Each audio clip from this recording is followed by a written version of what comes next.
You weren't supposed to open it. Not really, not fully. They told you it was about vision, insight, clarity. They said the third eye would help you see beyond, but they didn't tell you what would happen when you really did.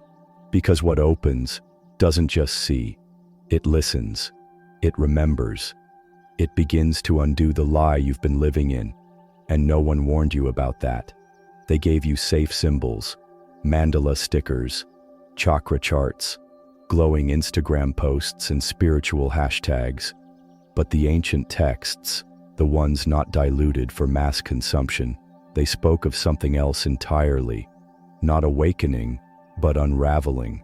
A process that doesn't make you feel more in control, but strips you of the illusion that you ever were. You think this is about meditation, visualization.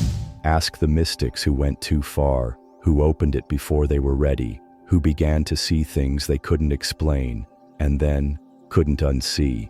They called it madness, delusion, sleep disorders, but it wasn't. It was a perception the world isn't designed to support, because once the third eye truly opens, you can't go back to normal, because normal is the illusion, and you just broke the lens that kept it believable. And if you think that's poetic, just wait, because in part 4, we'll go deep into the symbols governments have embedded in plain sight to suppress this vision, and in part 8, you'll learn the real reason monks took vows of silence after activation, not for peace, but for survival. Still think this is just another chakra video? Stay, you haven't seen anything yet. They made it look safe, modern, marketable. They took something ancient, terrifying in its depth, and packaged it into self-help books and yoga class posters. But the third eye was never meant to make your life easier. It was meant to destroy the false one. In every ancient civilization that truly understood the inner eye, from the Indus Valley to ancient Kemet, it was feared as much as it was revered, because it was never about seeing more. It was about collapsing illusion. The pineal gland, the physical seat of the third eye, was once thought to be a vestigial organ, a leftover, but in sacred texts, it was the gateway, a lens that doesn't look outward, but inward, and then through. It connects no nerve endings to the external senses, because it was never meant to interpret this reality. It was meant to decode the one behind it. That's why every mystic tradition warned, this is not a tool, it's a threshold, and the moment you cross it, you begin to remember things your mind can't explain, because they're not stored in your brain, they're stored in your field. And if that sounds strange, it's only because you've been trained to forget. The ancients didn't open the third eye with binaural beats. They didn't visualize colors or chant mantras they didn't understand. They fasted, they isolated, they shattered identity until nothing false remained. Only then did the eye open, and it didn't show them the future. It showed them the falsehood of time itself, because what this eye sees is not what's coming. It sees what always was. You thought it would feel like light, like peace. But for many, the first crack of the third eye feels like noise, distortion, disorientation. You wake up in the middle of the night, not from a dream, but from a vibration, a hum behind your forehead that doesn't stop when the room goes quiet, a pressure that builds when you're alone, but vanishes the moment you return to distraction. It's not pain, not exactly. It's something older than pain, something the body doesn't have language for. Some feel it as dizziness, others as panic. But beneath the symptoms, something far more sacred is happening. Your inner sight is booting up, but not just to show you light, to show you everything, the good, the terrifying, the in-between, because the third eye does not filter, it does not protect your comfort, it does not ask for permission to reveal, it simply opens. And once it does, your dreams begin to change.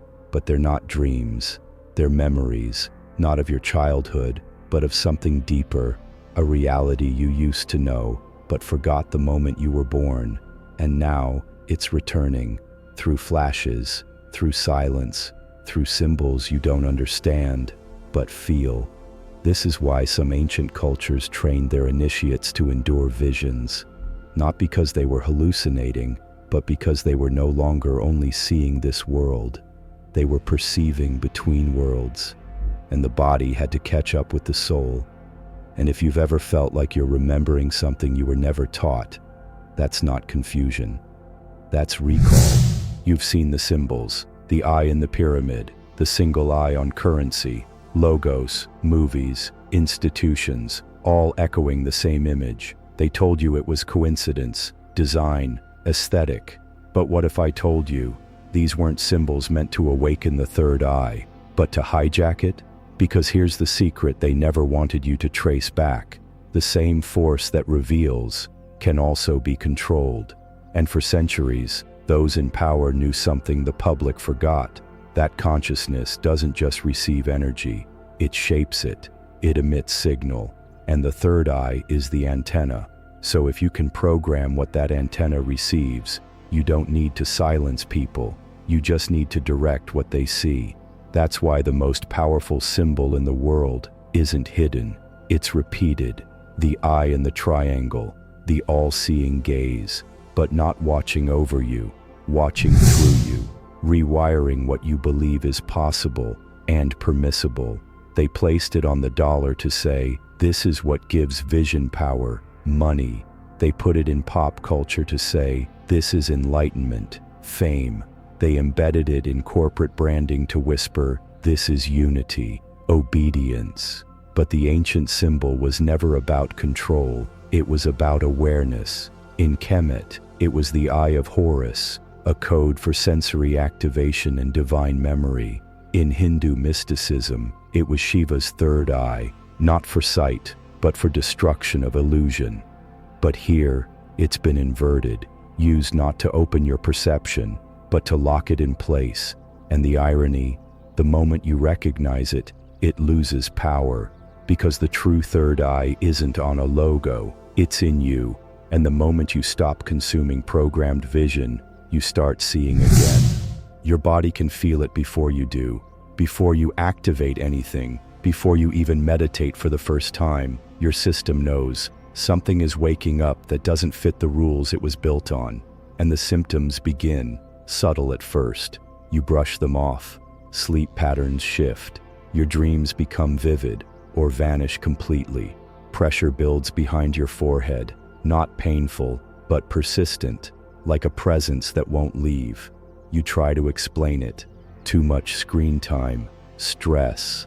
Maybe it's nothing, but then your intuition sharpens. You begin sensing people before they speak. You feel energy in rooms you once passed through unaware. And it's not just vibes, it's a knowing, an unspoken data stream that didn't exist before. Your appetite changes. Your body starts rejecting foods, substances, even people that used to feel fine. Because what's happening isn't spiritual, it's electromagnetic. The third eye shifts your field. And when your frequency changes, so must your environment. And not everyone around you will like that. Because when your perception expands, you become harder to manipulate. You see lies more clearly. You feel misalignment faster. And those who benefited from your blindness will call your clarity paranoia. They'll say, you're imagining things. You're overthinking it. You're making it too deep. Because to them, truth that can't be measured is dangerous, and your shift, your awakening, becomes a threat to their comfort. But remember, the eye didn't open to make others feel safe. It opened to make you see, and sometimes, that's the most dangerous thing you can do. You ask, what will I see? But the question isn't about what appears, it's about what's already there, and why you couldn't perceive it before. Because when the third eye opens, you don't gain new vision, you lose the filters. Suddenly, patterns emerge in things that once felt random. Coincidences feel staged. People's words and their energy don't match. And now, you can tell. It doesn't mean you see ghosts. It means you see lies.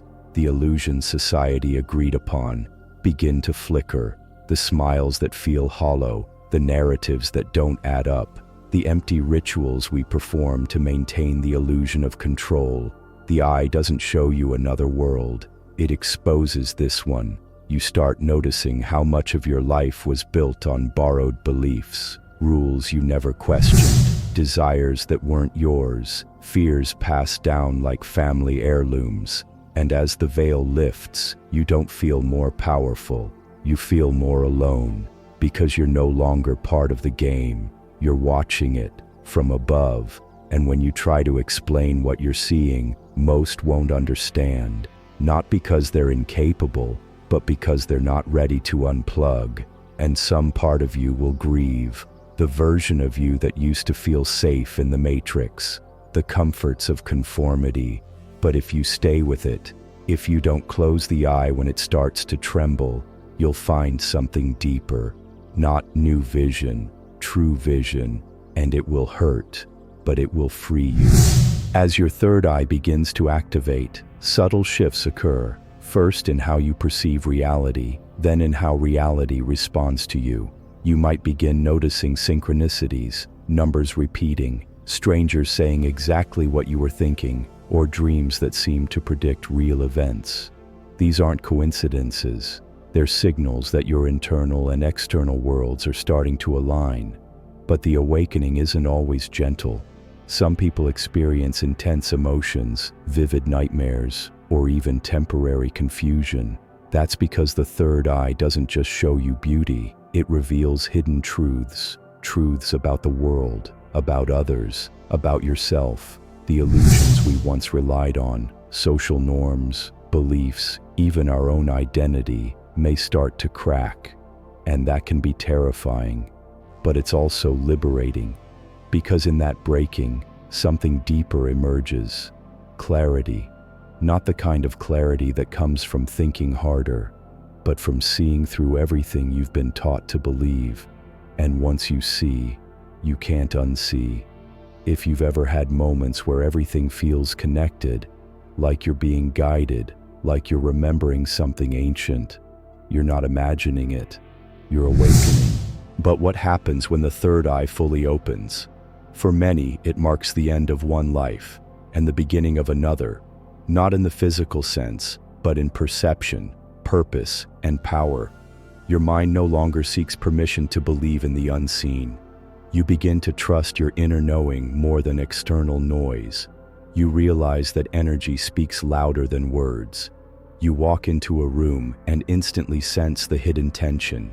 You meet someone and feel their story before they speak a single sentence. Your dreams turn into visions, sometimes warnings, sometimes invitations. And here's the part they never told you. The third eye doesn't just help you see, it helps you remember. Remember who you were before the world named you. Remember what you came here to do. Remember the power you once feared and are now ready to reclaim. But this remembering requires courage, because once awakened, you can no longer pretend to be asleep. And in that choice, to live with open eyes, everything changes. With an awakened third eye, reality no longer plays by the rules you once knew. Synchronicities become too precise to ignore. Thoughts manifest faster. You notice patterns in conversations, numbers, and symbols. It's as if the universe starts whispering to you in a language you've always known, but long forgotten. And this is where many get lost, because with vision comes responsibility. You can't unsee the truth behind the masks. You can't pretend ignorance when your intuition screams clarity. You'll see the lies in systems, the fear in authority, and the illusion of limitation. It can be overwhelming, not because it's false, but because it's too real. You'll crave silence, not out of isolation, but because the world's noise no longer feeds you. You'll seek meaning in places others dismiss. You'll follow a path that no one else can walk for you. And still, amidst all this change, you'll feel more like yourself than ever before. That's the paradox of awakening. You lose everything that was never really yours, and you find the one thing that always was. So where does this journey lead? Not to a throne, not to power over others, but to sovereignty over yourself. Because the true gift of the third eye isn't to predict the future or read minds. It's to see clearly, without distortion, without fear. to recognize illusion when it dresses as truth, to feel energy in a room before a word is spoken, to sense the storm long before the clouds appear, and most of all, to remember who you were before the world told you who to be. The third eye is not a magic trick. It's not about seeing ghosts or floating above your body. It's about seeing this life as it is, without filters. And when you do, every interaction becomes sacred, every moment becomes alive, every breath becomes a choice. So now, the question isn't whether you'll open your third eye. The real question is, what will you do when you finally see? And if you've already begun, share your story below, because your experience might just be the spark someone else was waiting for. We're not alone in this awakening. We are many, and we are remembering.